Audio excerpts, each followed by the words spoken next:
Hello guys, আসসালামু আলাইকুম। আশা করি সকলে অনেক ভালো আছেন। তো বরাবরের মতো আরেকটি নতুন ভিডিও নিয়ে হাজির হয়ে গেলাম আপনাদের সামনে। তো আজকে আমরা দেখাবো গ্রামের বাড়ির আঙিনায় লাউয়ের জানালা কীভাবে দেওয়া হয়। তো আমরা সচরাচর প্রায় সময় যারা গ্রামে বসবাস করি তারা প্রত্যেক বাড়ির আঙিনায় একটি করে জানালা দেখতে পায়। এই বাড়ির মহিলাগুলো এই জানালাগুলো দিয়ে থাকে। তারা এইসব জানালার মাধ্যমে লাউ, সিম থেকে শুরু করে অনেক রকম গ্রামের সবজিগুলো উৎপাদন করে থাকে।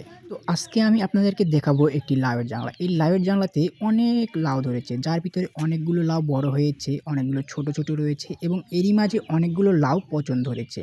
এই লাউগুলো বেশিরভাগ দেখা যাচ্ছে পচন ধরেছে, আর এর অন্যতম কারণ হচ্ছে এটা বাণিজ্যিকভাবে না, এটা পারিবারিকভাবে করা হয়েছে, যে কারণে এটাতে কীটনাশক ব্যবহার কম করা হয়েছে। এবং এই সবজিগুলো উৎপাদন করার মূল উদ্দেশ্য হলো এই লাউগুলো এবং এর যে পাতা রয়েছে অর্থাৎ যে শাকটা রয়েছে এটা খাওয়ার জন্য। এবং মাঝে মাঝে যখন বেশি উৎপাদন হয়ে যায় তখন পাড়া প্রতিবেশীর কাছে এটি বিক্রি করা হয়।